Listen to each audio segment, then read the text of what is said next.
in how a lot of the things that we deem as magic is just works of nature, you know. So far, yes, the response has been great, and I think it's only going to get better. And the main aim of trying to educate people more about crystals and metaphysics in general is being achieved. So, yeah. Good afternoon, everyone. I'm so happy that you're here. Today, I'm going to have a conversation with my namesake, Dede, who's going to tell us all about her story and her business. So, without further ado, welcome and thank you so much for being here with me today. Thank you, thank you, thank you. I'm humbled. I'm humbled to join you. Thanks for recognizing stones. Yes. Of Yeah. course, of course. So, tell us a little bit about who you are, just your story, about a little bit about who you are. Who I am is a bit complicated. So I'll start with a story that's attached to stone. To get a bit personal about me, my name is Lorrita Awoya Dede Amegashie. I'm part Ewe, part Kobo, and I'm fully Ghanaian, born and raised. Mm-hmm. And currently, my main brand is Stone. My most active brand is Stone, which is crystal jewelry and accessories. Not just crystal jewelry and accessories for beautifying, but for healing. So it's very much intentional. It's very much spiritual, and it's very much healing the jewelry as well. So a bit more about me, I would say I love stones. I love crystals. I love crystals to death. And I've been on a spiritual journey of awakening myself for the last few years. And through that journey, I found myself, learning more about metaphysics and getting to know more about metaphysics and the various metaphysical tools that are available to us, us all to use. And that's how I got to know about crystals, got to know more about crystals. And so I really fell in love with the idea of, being able to use the elements of nature to heal and then cure ourselves spiritually. Because when we think of healing with nature, we usually think more of the physical aspect or the medical aspect. People don't usually like to talk of spiritual healing as part of a natural thing. Even animals have this knowing of the things in nature and how we are directly related to nature. So just like how they go out and sometimes they find plants that can heal certain things that's wrong with them, it's the same way there are a lot of other things that are available to us to use to heal ourselves spiritually, physically, mentally, emotionally. But like I was saying, unfortunately, when you speak of healing with nature, we only think of the scientific part, the medicinal uses. We never think of the spiritual aspect. Mm-hmm. So for a lot of people, it's like, oh, you can say, oh, crystals are this, crystals are that, but they don't really understand why crystals are the way they are, the metaphysical aspect of it. So what got you interested, if I may cut you off here, what got you personally interested in your journey? Because when I think about Ghana and the way our upbringing is and the culture, there's no such thing, from my understanding at least, as, incorporating crystals into our spirituality, at least that I know of. So how did you, as a Ghanaian, as you said, who was born and raised there, how did you get in touch? How did crystals get into your story? So crystals for me really started like you're saying, it's not very common to find a lot of Ghanaians that are into crystals or even understand or agree to what crystals do. So for me personally, it started for me when I had to use crystals, or I had to find new means of healing myself, or taking myself from this space I was in at the time. And at the time when I started using crystals, I was in a very low state, like mentally, physically, emotionally. I was not myself. You could say I was depressed. I had gone through a very difficult phase, and I was still trying to like find my way around. And at the same time, I was battling with my religion. I was Christian then. Now I'm not. I'm not religious. I'm not Christian or Muslim. I consider myself to be more of a spiritualist. that's another conversation for later, because people don't really understand that also. So I was really battling with my spirituality then, or you could say my religion. And that's what led me to learn more about metaphysics, because I really just wanted to free myself and my mind from the state that I was in. And I didn't know any other way to do that. But there was a book that my friend introduced to me. I actually saw it in his house, and I decided I was going to keep that book. It's The Secret by Rhonda Byrnes. I think I'll find Yes. that later. The Secret Law of And it Attraction. really, yes, thank you. And it really opened my eye to see how a lot of the things that were coming to me in that particular time was because I was attracting those things, and those were the things I needed. So it really just made me want to follow the things that were coming to me, like crystals, like using herbs. But of course, that was later down the line. So when I started to when I started to see crystals as one of the things you could use metaphysically to heal yourself, it just really got me hooked on it and how it works in general, and how it was from the earth, and how it was billions of years old, and how it holds healing information and all those things. And so I decided to try it, because for me, honestly, I didn't know what else to do. I couldn't really speak to my friends about how I was feeling, and I couldn't really go the religious way, because my belief or my faith in Christianity was kind of shaky at that time. So yeah, that's really how it started. That's how I started to use crystals religiously, because after I started with clear quartz and rose quartz, and everything I read about it and how it works was exactly how I was hoping it would be. It really helped me heal myself. It really helped me to release. It really helped me to get to know myself more. It made my journey and my spiritual journey much easier. So I got to understand exactly how it works. It wasn't meant to make everything go away, or it wasn't meant to make things easier. It was meant to make things easier, so I could go through my journey without having to face so much difficulty, or without having to face so much friction, especially for myself. Because because as humans, I think we are not as strong as our spirit is, but because of our free will, our spirit is not able to step in all the time to do the things that we're supposed to do. And that's why nature left us stuff like crystals, like herbs, like the elements, water, fire, and all these things to help us get better at healing ourselves, to Yeah, help us, find it easier to turn ourselves around, or to make magic happen in our lives by ourselves. I love So it. yeah. At I'd say, during the interviews, what I love when I'm speaking with amazing women like you is to learn a little bit about, you know, their background. When I say, you mentioned in the beginning that you're half Ewe, you're half Krobo. You mentioned, right, half Ewe and half Krobo. And did you mention something else? Or? yes, yeah, half Ewe and half Kobo. And for me, it's interesting. I'm half Krobo as well. And so, Yeah, besides the fact that we share the same name, for those of you watching that don't know, and correct me if I'm wrong, because obviously I wasn't born in Ghana, Dede is a name they give to the firstborn daughter in the yes, Dangbe tribe, I yeah, believe. The Ewes as well, perhaps, but I think the yeah. The pronunciation is Ewe different. and Zuma, Yeah. Ga, Dangwe, and some parts of Adan and Kobo. Yeah, Yes, yeah. yeah, So basically, in Ghana or anywhere else in the world, if you meet someone that's called Dede from Ghana, you know that they are the firstborn daughter. What I also yes. know about being Krobo and just Krobo in general is the Krobo beads. And so it's interesting in a way. I don't know if you've ever thought about how you are Krobo and beads are such a big thing. And beads are stones. I mean, some of them are stones, some are bottles.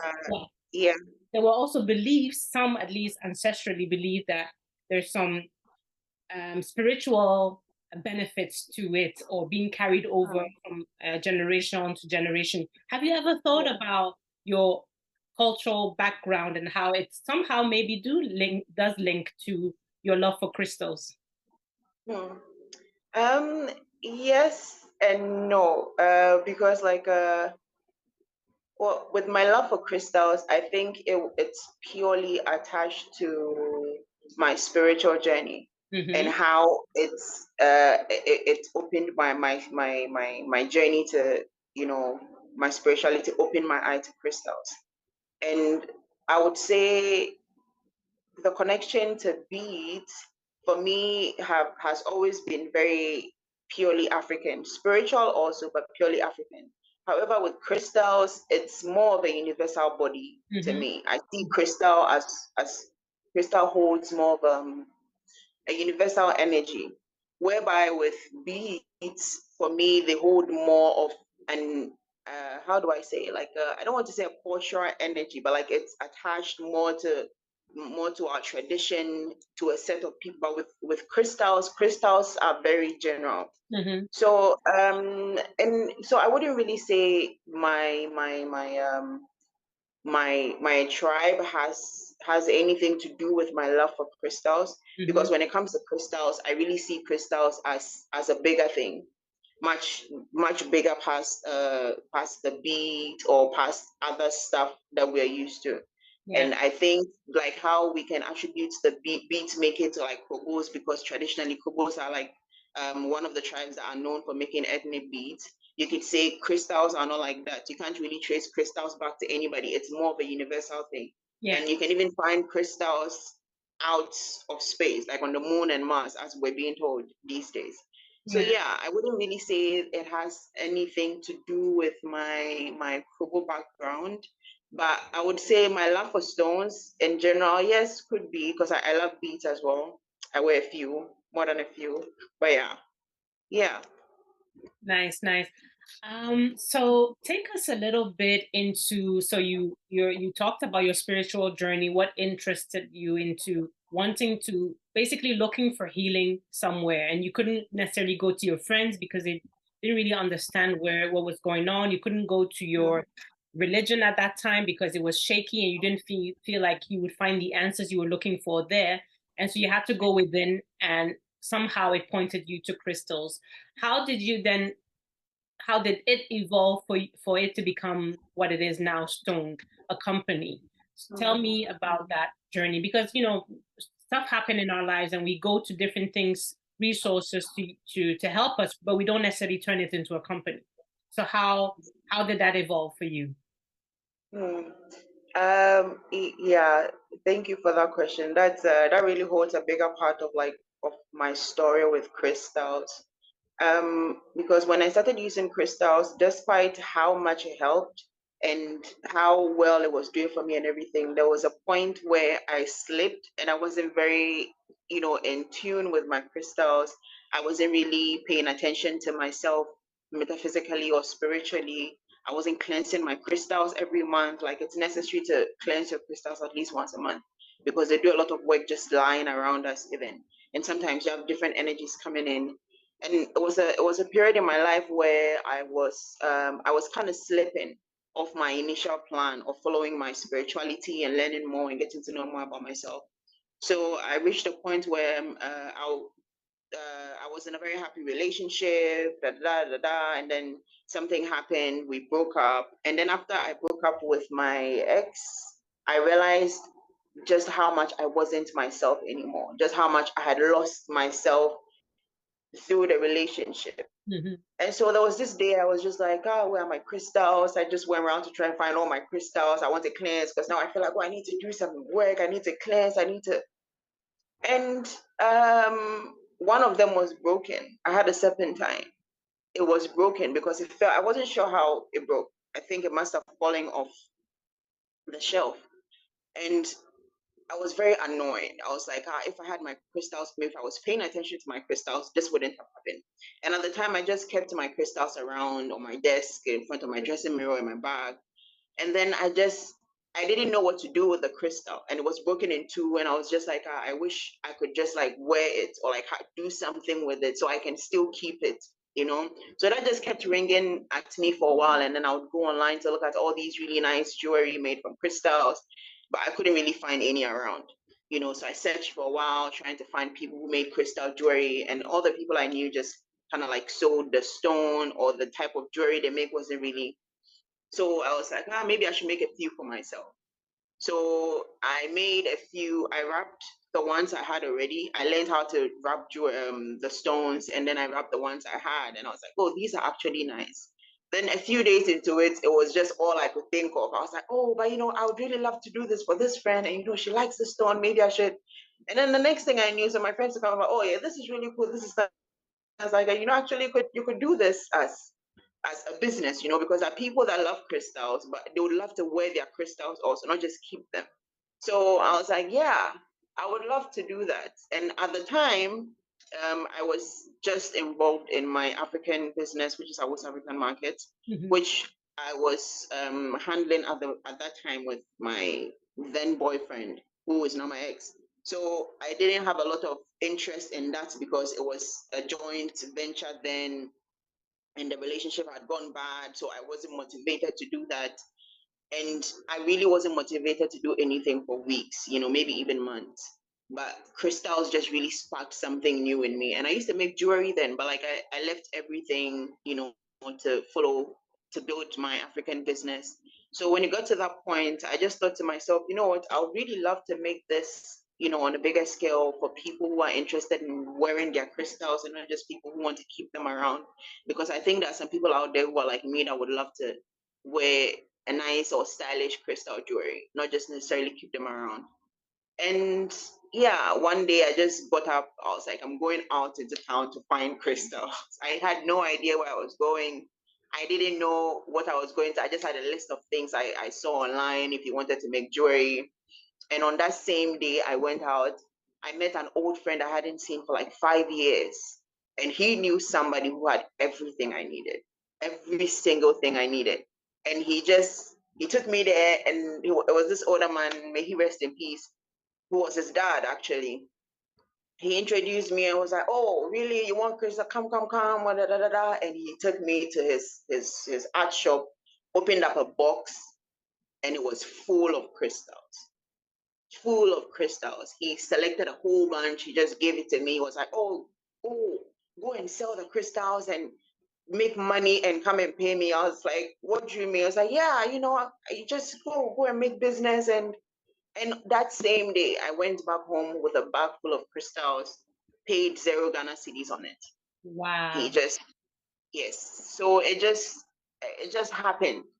When I planned it, I didn't really plan it. When I decided on it, the universe just aligned everything else to fall in place. I didn't have to plan too much. I didn't have to like struggle to. I just got into business when I said go. Yeah. So that's really how Stone started. It just started. Yeah, it just started. Yeah, and it saved my life. And Yeah.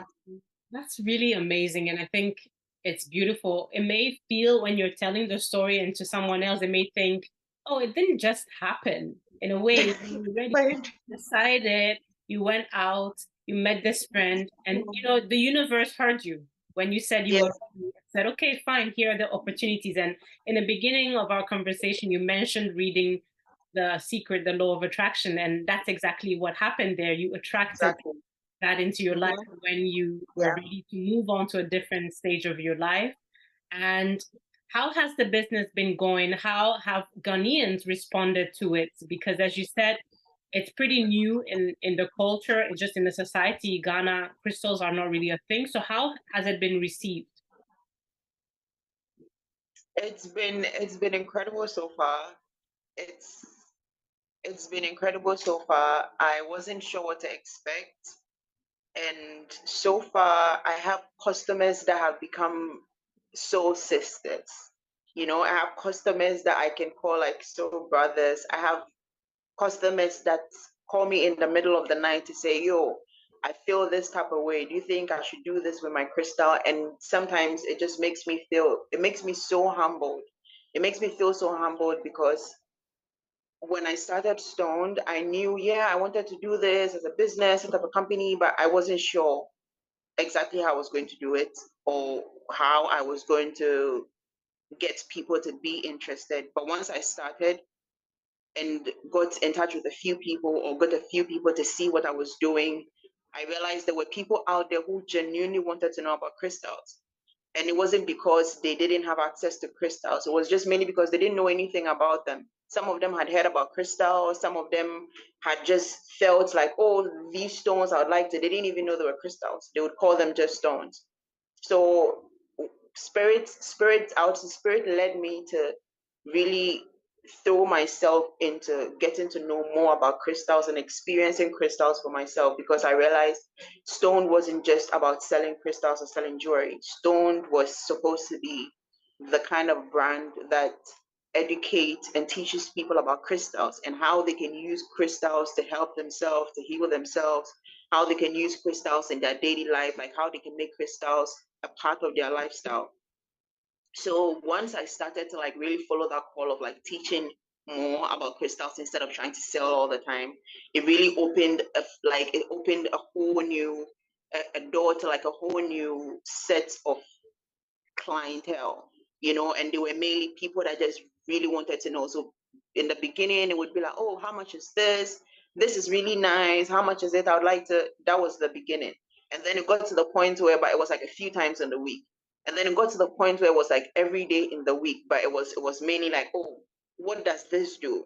Oh, if I need something to calm me down, what do I use? If I need something for anxiety, what do I use? Oh, how do I cleanse my crystals? It just became like this new set of people that were the right people for me, the people that were just like perfect for the brand. They needed the brand. They weren't just like before, like someone would say, oh, what's the prettiest stone you have? Yeah. Or, oh, what's the best purple stone or the best red stone? And it was difficult for me because I'm like, it's not about pretty. Like, honey, what do you need to do with? What would you like me to help you with? What would you like to heal? How do you feel inside? There's something for everything, but I can't be the pretty one. I'm sorry, So it just, again, the universe just like really led me to the right things to do. And so far, by trying to teach people more about crystals, the response has been great. The response, especially in the last few months, has been very overwhelming. I've had a lot of repeat clients, customers, and a lot of new ones because they've been so gracious enough to recommend me to other people. And I think Ghana or Ghanaians in general are fast getting to the point where they want to know more about metaphysics, and spirituality and the different things that are linked to them.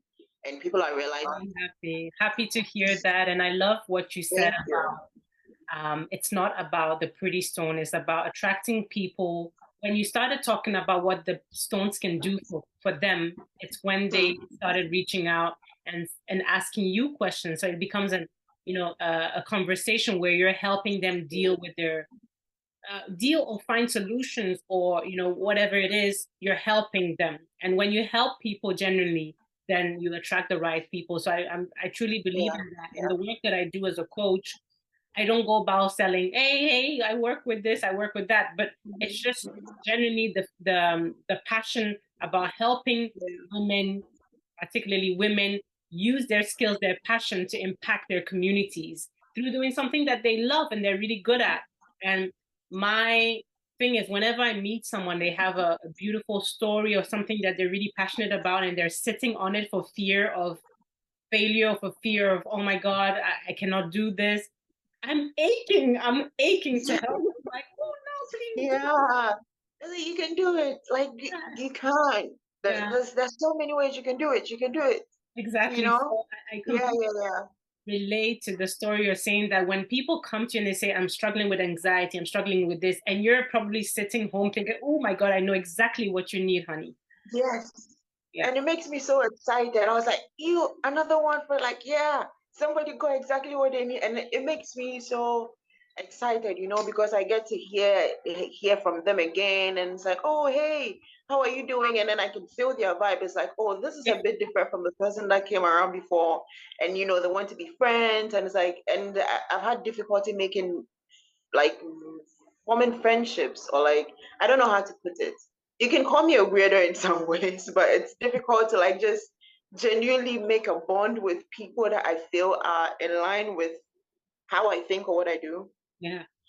So Stone also really helped me to realize that there are millions of people out there, and out of those millions of people out there is a little drop, that is a few hundreds that are exactly the people you need in your life. Exactly. And if you're doing what you love, if you're doing what you're passionate about, it's like you'll be led to them. You won't even have to try. It's like they'll be led to you. So yeah, it's. I truly believe that. Thank you so much for sharing that. There's so many things that I'm thinking about. But could you talk to me a little bit about, so your company sells stones, how, so different types of stone, what kind of other products or Yeah. services do you offer?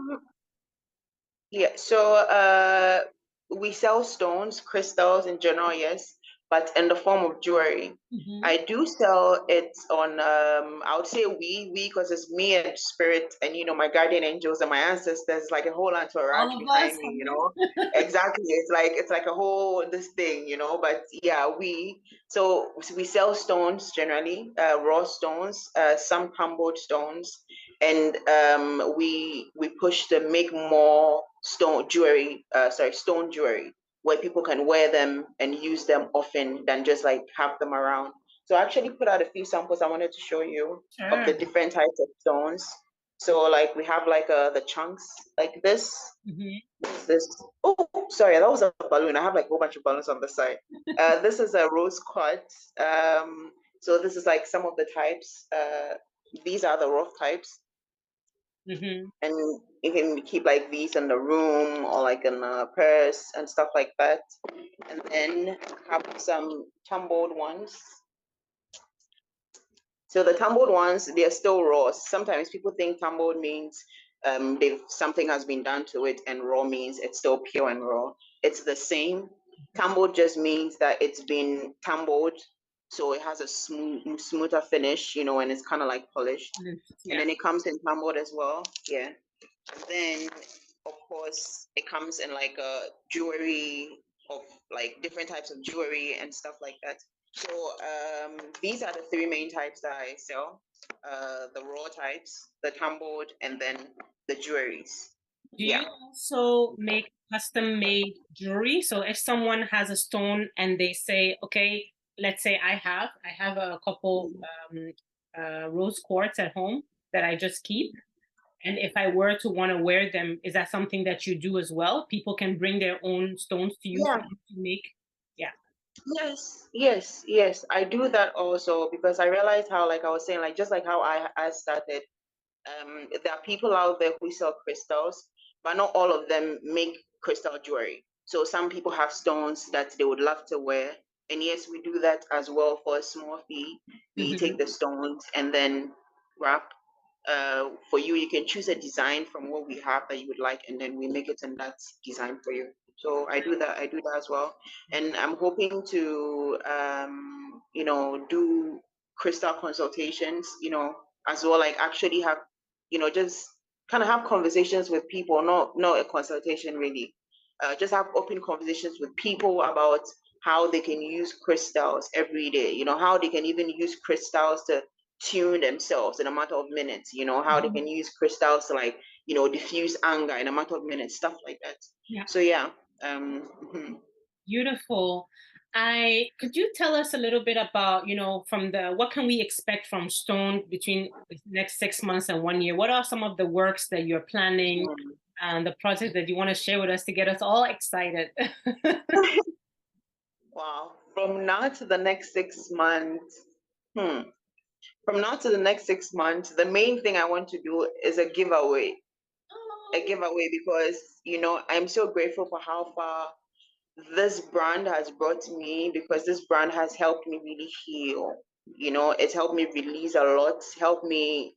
So it's like it's not me just helping people or me giving people, it's helping me also. So I really love to do like a giveaway to just give people crystals and stuff like that. So that's one thing I'd like to do. And I'd like to have not like a retreat, but a circle of light. Crystals for me is part of my calling of how to heal. I would say like how a Reiki practitioner has their hands as their tools of healing. Crystals are my tools of healing, and I've had several visions and dreams concerning crystals and how I'm meant to use crystals. So me and the entourage, like I'm led by spirit to do a few things, like a circle of light. Circle of light is something that came to me as part of what I needed to do in this lifetime, which was to make people aware that there are crystals in the earth, that if we use our magic, our positive magic to charge, that those crystals can spread the magic and the light throughout the universe, throughout the earth. and in turn, the earth can heal itself and we can receive the healing back, because right now the earth is suffering and there's nobody's really advocating for the earth. And we keep forgetting the global warming and going on stages, but we keep forgetting that nature needs contact with us. It doesn't need us sitting in conference room to discuss. It needs us holding hands and praying on the earth. It needs us feeding positive energy, because we are the link between earth and sky. Yeah. And when you move the link between earth and sky, it means earth is going to have a difficult time making connection with the earth. That's why we're here. We are the mediums between earth and sky. And when we connect, or when we charge up those crystals, the magic that's going to happen is going to spread across the earth, and it's going to do amazing things. So that's something that I'm really passionate about, because it's spirit led. And honestly, if you ask me what else I would like to do for Stone, I have no idea, except for the fact that I want to do a giveaway, and I want to bring the circle of light to reality, Yeah. because it's way bigger than me. It's way bigger than the brand event. I think it's something that's it's supposed to be my mission. So yes, Love that. that would be it. I would like to ask you about your journey as an entrepreneur. How has it been for you? Because have you always been an entrepreneur, or currently are you working as well on the side? Is this a side hustle, or are you doing this full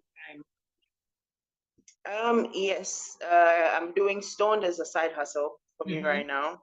Um, I'm mainly a content developer. So I write, I coordinate graphics, I market, and I do events from time to time. But I take like on 2 or 3 clients just at a time, because I'm trying to focus more time into Stoned and more time into my other brands for Yeah. next year also. So right now, yes, my main thing is content development, and I do Stone on the side. So I usually am doing more writing and developing of businesses and marketing tactics and stuff like that. Yeah. So yeah, Stone is on the side, but eventually it's going to come up. You're Yeah. full time. That's the goal.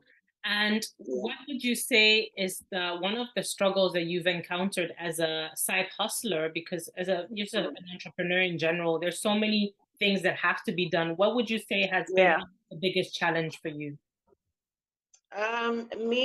The biggest challenge I would say was discipline. Mm-hmm. You asked before if I've always been an entrepreneur. Yes and no, but I started working from a very early age, so I always knew I wanted to work.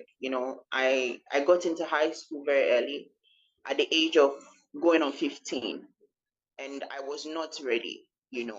I was not ready. I was just 14 about when we finished BC and everything, and I told my mom, I was like, "Oh, when our results," I was like, I think I want to become a businesswoman. I want to do business for 1 year, and give me 1 year to be in the house, and then next year I'll go to school, start high school. And she was like, "You must be crazy." So that did not work out.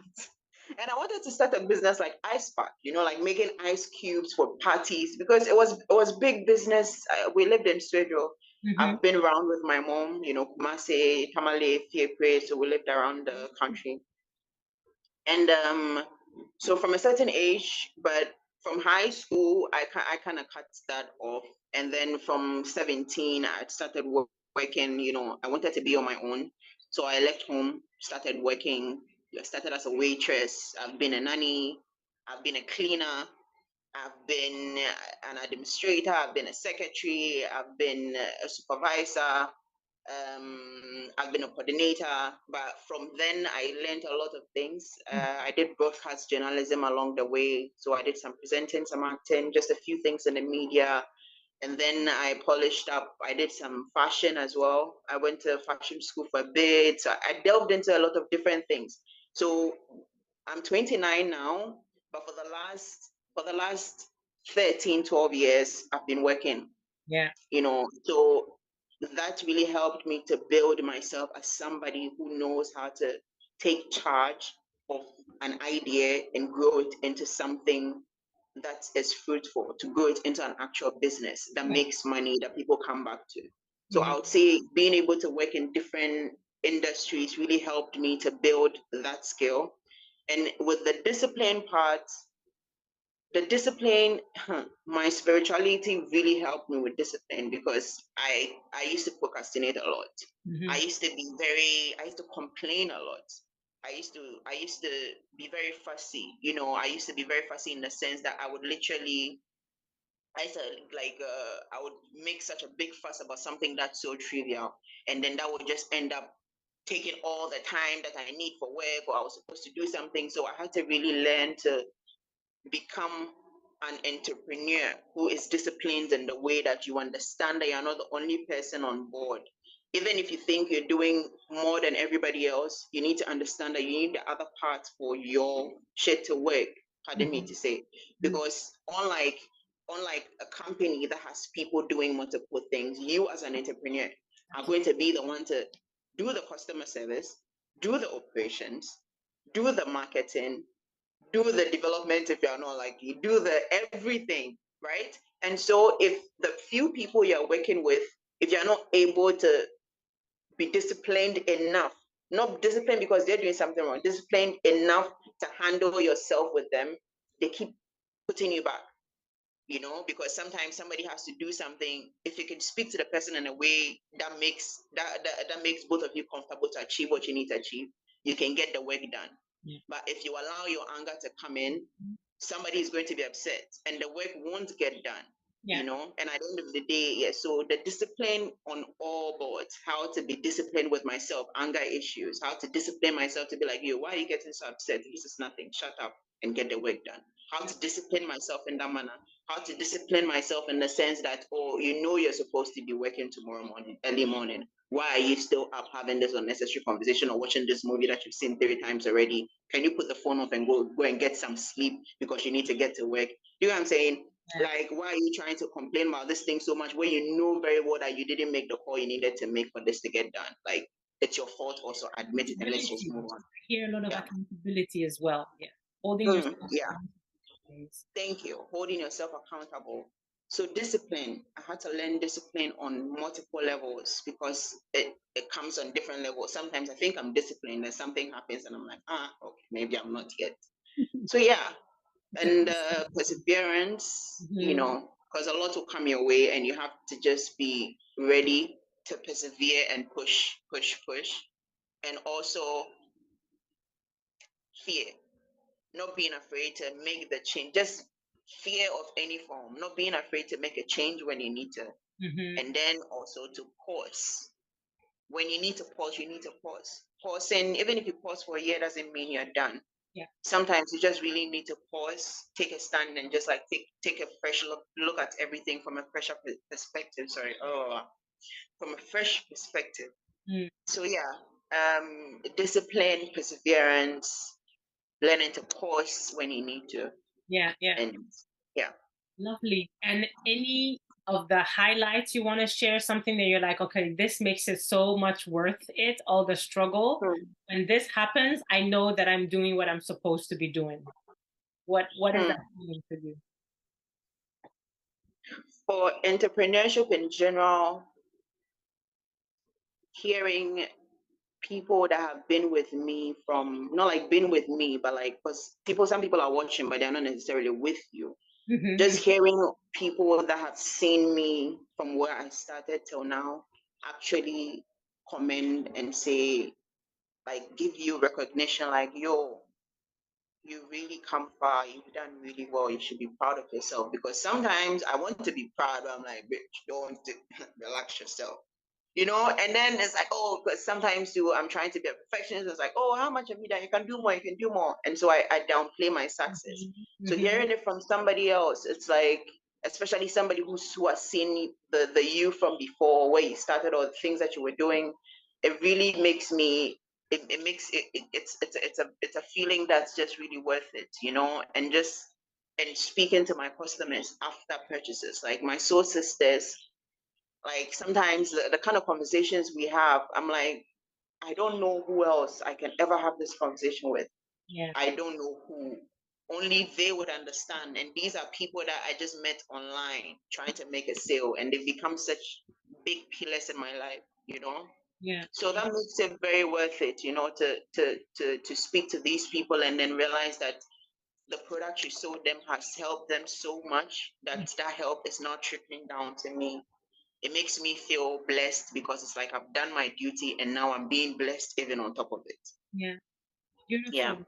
Yeah. Yeah. Mm. You know, one thing that is important for me when I work with my clients and when I'm advising, because I have two sets of clients, right? Those that are at the ideation stage, they think, I have this idea and I want to start working on something. And I have a set of clients that already have a business and want to grow it, structure it so that it's not an expensive hobby anymore. Because we know those expensive hobbies that are packaged as a business, but actually they're not bringing in enough money to be called a business. So I help them structure that and grow that. But what I tell those at the beginning stages of their business is find something that you're passionate about, that you absolutely love, because entrepreneurship is hard, can be hard. And sometimes you pause, sometimes you pivot, sometimes you want to throw in the towel. But when you something that you're passionate about, something that you're good at, but also something you know people need and you're making a difference, it's easier to stay committed.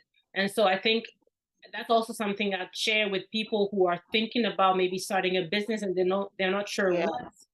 Choose what feels most like home to you, because on those hard days when you run around thinking, I just want to leave this, it only takes a call, it only takes a sale, it only takes one person to say something. You're like, yes, this is why I'm doing it. Yeah. Yeah. That's so true. That's so true. Because when you're passionate about it, it's like you can't watch it fail. It's like, yeah, that's my baby. Like, okay, now I'm okay, let me get it done. Fine, I'll get it done. I'll get it done. You know? So it's like that passion. And this is something I say about the working sector in Ghana right now. You know, people say how, oh, service in Ghana is so bad, you have bad waitresses and bad balloon, sorry.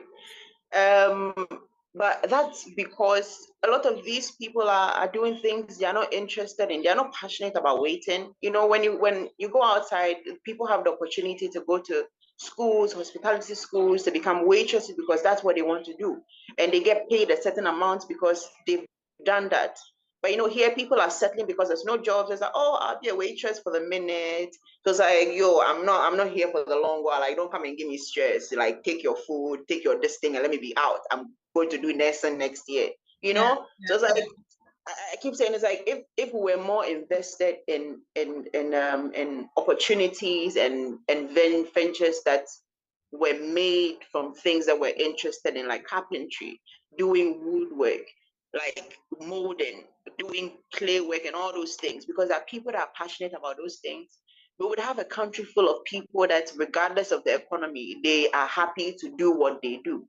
People wouldn't be running to be, oh, I want to be a lawyer, oh, I want to be a police, I want to be a nurse, because we don't value passion. But I think these days a lot of people are coming to understand that you need passion and not just talent or ideas, for instance. You know? Yeah. And to come back on what you said about, people feeling like, oh, I'll be out in a second. I'm only doing this to survive. It is part of entrepreneurship too. You mentioned your journey. You've been a waitress. You've been, a team leader. You've done different things, a surveyor, so many things. But people need to also understand that you need to be in the moment where you're at. Be where you're at and where you are right now. If you are being a waitress, be the best waitress you can be, because that person you're serving could be the window of opportunity you're looking at. And I think a lot of people, it's a mindset. A lot of people go into, at least, yeah, I hate my life, blah, blah, blah. But you can only attract what you put out. And so we all have bad days, but it's important for people to remember that you never know what's going to happen. And I don't believe in accidents or things happening by accident. So whomever, like you said, you walked out, you met the friend introduced you to people. If when you met that friend, you were like, Charlie, I don't have time for you right now, blah, blah, blah, it wouldn't have happened. So it's all about attitude. And people need to really check. That's so true. I wanted how they're feeling, like mentally, and all those things, and how they relate that to people. Just to chip in on what you said, when I started Stoned, one of the people that became my biggest customer was my client. who I used to do content for and marketing for. And she had a restaurant then, and I used to work for her then. And I stopped working with her for a while when I started my journey, and I wanted to leave the city. So I was like, I'm going out of the city. I don't want to be in the city anymore because I was depressed at some point. I just wanted to be away from everything I was used to. Yeah. And she really stood with me, like, like she was always there. Oh, hello, just to check in and all that. And when I started Stoned, she kept ordering. She recommended to her friends. She would order for her friends, and she was, or like even with my other business, with our West African market, she was ordering back. She was ordering a whole bunch. Like she became my customer, and she still is my customer. But that was because of the relationship I was able to build with her when I was working with her. And mind you, it wasn't all rosy. It wasn't all, oh, we're all good. Nah, there were times when there were like friction because she's from a different background. I'm from a different background. There were times when we even had to like argue about religion because she's religious, she's strict Christian, and I'm not. And then I didn't understand that religion didn't really play a bigger role. So then I used to be against Christians. I used to be against But now I understand how neutral we all are. So back to what I was saying is the relationship I was able to build with her made me a very loving, lovely client after I was done working with her and I started my own business. Yeah. And I have a few people like that. Yeah. So yeah, it doesn't matter where you are. When I was a cleaner, I became a nanny in a week because the nanny was so bad, and it was almost like I was the nanny. So when the nanny was gone, my cleaner madam, she was a white lady, is like, oh, did you want to do nanny for me because you and the baby? I was like, yeah, I'll take or bring it on. I was like, yeah, I'll take, yeah. And when I was leaving, because then I wanted to go back to school, it was a very, sad moment or having to leave and all that. But yeah, I mean, I don't have the best track record everywhere, but this is to explain how it doesn't really matter where you are, and I think that's a big part of my story, just trying to show people that you can do, you have no idea what you can do. You literally have no idea what you can do. You can do anything, no matter where you are or where you start, where you think you are, how low you think it is, Yeah. Thank you so much for sharing that. Somewhere in the conversation, you mentioned with your other businesses. Is it another business besides Awo's Marketplace? Do you have something in the works that you'd like to share, or are we still kind of in the hush hush? um Yeah, the few that are still hush hush, and there's another that is not really hush hush, but like I'm still working on it. It has to do more with writing, because in the future I'm looking to settle down with the businesses. I don't want to become like a serial entrepreneur like that, So I want to hush hush with the business a bit, like calm down and just manage two or three things, and I want to write more. So to start, I'm going to start kids book on metaphysics. So we're looking at a kids book on crystals and a kids book on herbs, and a kids book on astrology, and what do you call it? A book of affirmations. That's what's coming up right now from Stoned. That has to do with more of the writing side, but yeah, the rest of it will come later. Like right now, it's still very baby idea. It's very fresh, not developed to even speak of. So yeah, love it. And I think as humans, we're Oh, multifaceted. So yeah, and sorry, and with other businesses, yeah, there are other stuff that I used to do that I had to stop because it was very time consuming, financially, resources, and all those things. And my main businesses were suffering, so I had to let those, sleep for a while. So yeah, hopefully next year, if spirit led, it's time. Then yeah. great. I'm looking forward to hear all about the amazing news and progress in the next coming months and weeks. And when I come down to Ghana, I will come for sure and visit you where you make Yes, and yes, get my yes, own yes. stones as well. It will be your own will be waiting. Like I'll have. Don't worry, they I'm will. excited about Yeah. that. So tell us, how can people Where can people find you? How can they follow you? How can they buy from you abroad or in Ghana? Please share that with us. If you want to buy from Ghana, you can just check out our Instagram and Facebook page at stoned.gh on Instagram and Facebook. Facebook is Stone Crystal Accessories, but you can also use the at stone.gh to find it. We're not on Twitter and we're not online yet as a website. So that's the only place where you can buy. You can just send us a DM or you can call like 0209-703-609, which is the other number attached to Stoned. And basically that's the ways you can find out. But if you're outside, you can also use the same means to contact us and to make a purchase. So overseas. Yes, if you're overseas, you can do the same thing, and then we do delivery with DHL. So you can make an order and then have it delivered in the next few days. So yeah. Lovely. Thank you so much for sharing your story, Thank you. journey with us. It's been an honor, and I cannot wait to physically, come and visit you and yeah. Can't wait to have you. Yes, I would love to host you in my village side, Kukurbike, which is where I live. I'm not in the city anymore. I've been out of the city for like 2 years, maybe 3 actually, and I don't regret it at all. I would love to have you to show you around, and I would love to take you rock hounding sometimes. That's something that I'm finding a lot of interest in because I'm realizing how we have a lot of gemstones around in Ghana that we don't know. Yes, we're made to believe you can only find gemstones in outside, but this baby right here, for instance, wow, I found rock hound, and we found stones that are like bigger than this. So that's another thing I would love to do actually.